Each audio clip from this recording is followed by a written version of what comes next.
ہندوستان کی سرپرستی میں پاکستان میں جو دہشت گردی کا بازار گرم ہے اس کے حوالے سے اب کسی ثبوت کی ضرورت نہیں ہے۔ ہم نے پوری دنیا کو ڈوسیئرز کے ذریعے یہ ثابت کر دیا ہے کہ ہندوستان پاکستان میں ہونے والے ہر دہشت گردی کے واقعے کے پیچھے اس کا ہاتھ ہے۔ اور اس وقت ہندوستان نے جو ایک اور کمال حاصل کیا ہے وہ یہ کہ ہمارے ہمسائے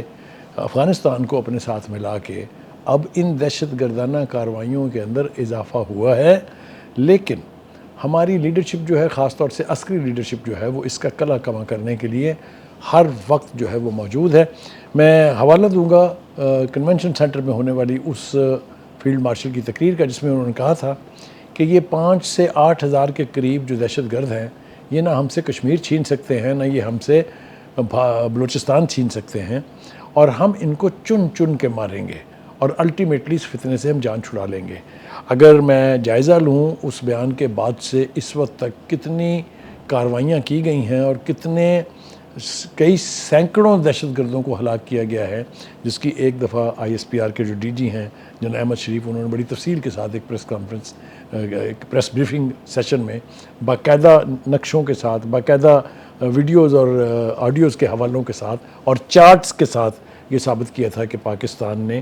کتنی کارروائیاں جو ہیں ہندوستان کی طرف سے جو کی گئی تھی ان کا کلا کما کیا ہے، اور ثبوتوں کے ساتھ پوری دنیا پر یہ واضح کیا ہے کہ پاکستان میں ہونے والی دہشت گردی کے پیچھے بھارت کا ہاتھ ہے۔ بھارت ایسا کیوں کر رہا ہے؟ اس کی 2-3 بنیادی وجوہات ہیں۔ ایک تو یہ کہ وہاں پر ہندوتا کی جو پالیسیز ہیں، خاص طور سے جو آر ایس ایس کا مائنڈ سیٹ ہے، اور بی جے پی جس طریقے سے مسلمان دشمنی میں اس وقت سب سے آگے ہے، اور تیسری بات یہ کہ مسلمان دشمنی جو ہے اس کے لیے اب بھی کسی ثبوت کی ضرورت نہیں ہے۔ وہاں اقلیتوں کا حال تو ویسے ہی برا ہے۔ اگر میں چند سال پہلے آپ کو لے جاؤں تو ایک سیریز جو ہے وہ وہاں چلی تھی جس میں چرچز کو آگ لگائی گئی تھی اور بے پناہ عیسائی لوگوں کو وہاں پر قتل کیا گیا تھا۔ اس کے بعد ہم نے دیکھا کہ دنیا پور میں کیا ہو رہا ہے وہ سب کے سامنے ہے۔ خالصتان کے حوالے سے ایسٹ پنجاب میں کیا ہو رہا ہے وہ سب کے سامنے ہے۔ 26 جو علیحدگی پسند تنظیمیں ہیں، جو موومنٹس ہیں، تنظیمیں تو نہیں ہیں، موومنٹس ہیں، وہ چاہے وہ کشمیر ہے، چاہے وہ ناگالینڈ ہے، چاہے وہ ایسمیز ہیں، تو یہ بے پناہ میں آپ کو نام لے کے بتا سکتا ہوں۔ اصل میں اس وقت جو اسٹیٹ ٹیررزم ہندوستان کی طرف سے کی جا رہی ہے، اس کی بنیادی وجہ یہ ہے کہ وہاں کی لیڈرشپ یہ سمجھتی ہے کہ کوئی ایک بھی اگر الگ ہو گیا، خاص طور سے میرا حوالہ کشمیر ہے کہ اگر کوئی ایک ٹکڑا بھی علیحدہ ہوا تو پھر اتنے حصے ہوں گے ہندوستان کے کہ یہ سکڑ کے ایک اکائی کے طور پہ رہ جائے گا۔ اس کو اوائڈ کرنے کے لیے وہ پوری قوت کے ساتھ ان تمام موومنٹس کو کچلنے پر آمادہ ہے، جس سے ان کو یہ خطرہ ہو کہ شاید ہندوستان سے وہ علیحدہ ہو کے اپنا ایک علیحدہ ملک بنا لیں گے۔ یہ اپنی جگہ ایک حقیقت ہے۔ ایک دوسری حقیقت یہ ہے کہ سارک کنٹریز میں، جن میں 7 ممالک شامل ہیں، کسی ایک کے ساتھ بھارت کی نہیں بنتی ہے، چاہے وہ بنگلہ دیش ہے، چاہے وہ مالدیو ہے، چاہے وہ سری لنکا ہے، چاہے کوئی بھی ہے، ان کی نہیں بنتی ہے کسی ایک کے ساتھ بھی۔ تو یہ کہنا کہ صرف پاکستان جو ہے وہ بھارت کا دشمن ہے، آپ یہ دیکھ لیجئے، یہ ایک حقیقت ہے کہ بنگلہ دیش کے ساتھ ہندوستان نے کیا کچھ کیا ہے وہ اب سب کے سامنے روز روشن کی طرح عیاں ہے۔ ہیونگ سیڈ آل دس، ایک اور نئی تحریک وہاں چل رہی ہے، اور وہ ہے کہ مسلمانوں کی جو مساجد ہیں ہندوستان کے اندر، ان کو اب مندر ڈکلیئر کیا جائے۔ بابری مسجد کا سانحہ جو ہے وہ کس کو معلوم نہیں ہے کہ اس کو کس طریقے سے ایک مندر میں کنورٹ کیا گیا ہے، اور کتنے فلمزی گراؤنڈ کے اوپر اس کو کیا گیا ہے۔ وہاں کی سپریم کورٹ جو ہے وہ زمین بوس ہو گئی جب انہیں ہندوستان کی ہندوتوا پالیسیوں کے تحت پریشر میں آ کے یہ فیصلہ کرنا پڑا کہ یہ بابری مسجد جو ہے در حقیقت ایک مندر تھی۔ اب ایک جو نیا فیصلہ ہوا ہے وہ یہ ہے کہ ایک اور مسجد جو ہے وہ اس کو بھی انہوں نے، وہاں کی جو ایک کورٹ ہے، انہوں نے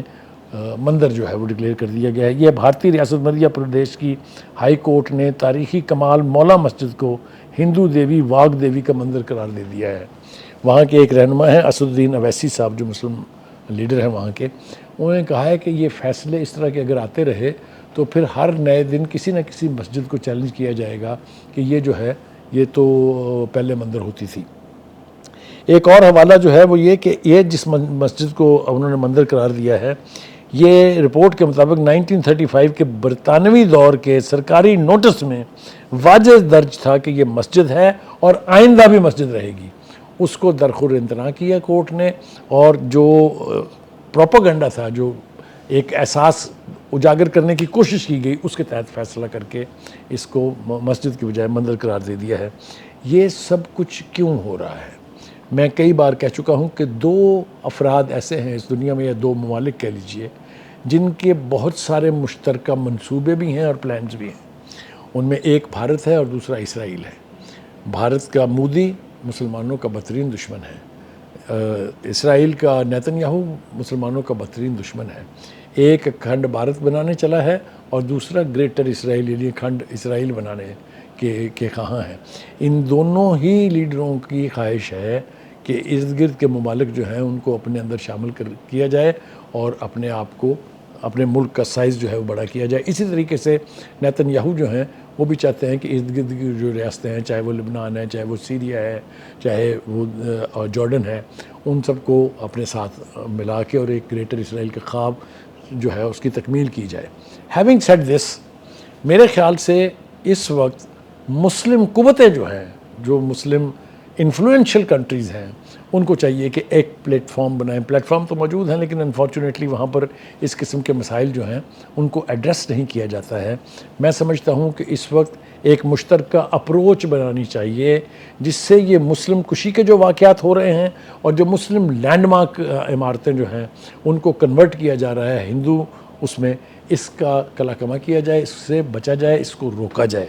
اگر ہم نے یہ نہیں کیا تو ہماری تاریخ مسخ کرنے کا جو ایک سلسلہ جاری ہے وہ اور زیادہ شدت اختیار کرے گا، اور ہر گزرتے دن کے ساتھ مسلمان قوم جو ہے وہ سکڑتی جائے گی۔ میرے خیال سے اس کا ادراک کرنا چاہیے۔ پاکستان کا جہاں تک تعلق ہے، پاکستان نے ہمیشہ ہندوستان کی ان سازشوں کو ایکسپوز کیا ہے۔ اسی طرح سے اسرائیل کا بھی ہم نے نہ صرف یہ کہ کبھی ساتھ نہیں دیا، بلکہ اس کی طرف سے مسلمان ملکوں کے خلاف جو ایکشنز ہوتے ہیں، جس طریقے سے انہوں نے ان کو، چاہے وہ سابقہ جو جنگیں ہوئی تھی ان کا میں حوالہ دوں تو کس طرح ڈیزرٹ سنائی ڈیزرٹ جو ہے اس کے اوپر قبضہ کیا انہوں نے، کس طریقے سے شام کے علاقے کے اوپر وہ قابض ہیں، کس طریقے سے لبنان کے علاقے کے اوپر وہ قابض ہیں۔ تو یہ جو گریٹر اسرائیل اور اکھنڈ بھارت کی جو سازشیں ہیں، اس کا سامنا کرنے کے لیے مسلمانوں کو ایک کامن اپروچ جو ہے وہ اڈاپٹ کرنی پڑے گی بیفور اٹس ٹو لیٹ۔ میں سمجھتا ہوں کہ دہشت گردی کی کارروائیوں کی اسپانسرشپ ہو یا مسلمانوں کو کچلنے کی پالیسی ہو، اس میں ہندوستان اور اسرائیل دونوں جو ہیں وہ ایک طرح سے ایک ریس لگائے ہوئے ہیں کہ کس نے سب سے زیادہ مسلمانوں کو قتل کرنا ہے، کس نے مسلمانوں کے جو لینڈ مارکس ہیں ان کو کنورٹ کرنا ہے۔ اسی طرح سے آپ نے دیکھا کہ ہندوستان میں جو اسلامی نام تھے جن عمارتوں کے، جن بلڈنگز کے، جن سڑکوں کے، وہ سارے بھی تبدیل کیے جا رہے ہیں۔ تو ان سب حرکتوں کا نوٹس لیتے ہوئے مسلمان ممالک کو چاہیے کہ وہ ایک پلیٹ فارم کے اوپر اکٹھے ہو کے ان سازشوں کا توڑ کریں، ورنہ it will be too late.